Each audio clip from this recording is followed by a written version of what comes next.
brought to you by Physics Wala।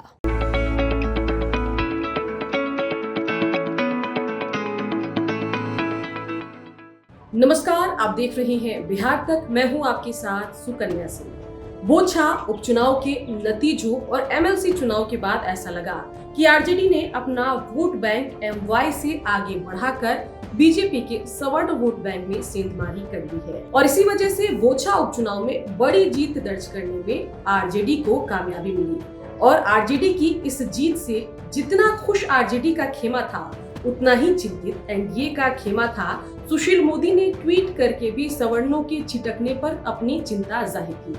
लेकिन पिछले कुछ दिनों में जो घटनाक्रम बिहार की सियासत में देखने को मिल रहे हैं, उसके बाद आरजेडी के शुभचिंतकों को ये डर सता रहा है कि कहीं सवर्ण वोट बैंक को प्लीज करने के चक्कर में, खुश करने के चक्कर में आरजेडी से यादव नाराज हो जाए। बता दें कि एमएलसी चुनाव प्रचार के दरमियान तेजस्वी यादव ने भरे मन से कहा कि यादवों की एक सोच होती है कि हर पद हमें ही मिल जाए, विधायक भी हम बन जाएं, एमपी भी हम ही बन जाएं।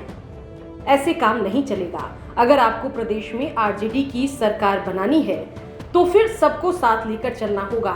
खैर, उसके बाद हमने एमएलसी चुनाव में जब आरजेडी के कैंडिडेट की लिस्ट देखी तो पता लगा कि 21 उम्मीदवारों की जो पहली सूची आई है, उसमें 5 भूमिहार, 4 राजपूत, 1 ब्राह्मण, 1 बनिया और साथ ही 9 यादव के अलावा 1 मुस्लिम उम्मीदवार थे। मतलब साफ है कि जहां 1 और 9 यादवों को आरजेडी ने कैंडिडेट बनाया, वहीं सवर्ण उम्मीदवारों की संख्या 11 रही। जब परिणाम आए तो सबने देखा कि जहां 1 यादव जीत कर आया, वहीं 3 भूमिहार, 1 राजपूत और 1 कायस्थ उम्मीदवार ने जीत दर्ज की।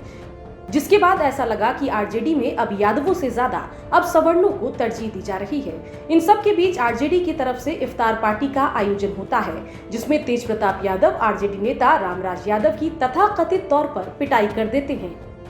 रामराज यादव मीडिया के सामने आकर चीख कर पूरी बात बताते हैं। लेकिन इन सब के बीच सबसे बड़ा सवाल तब उठता है जब जगदानंद सिंह और तेजस्वी यादव से शिकायत करने के बाद भी रामराज यादव की शिकायत पर तेज प्रताप यादव के खिलाफ पार्टी में कोई कार्रवाई नहीं होती।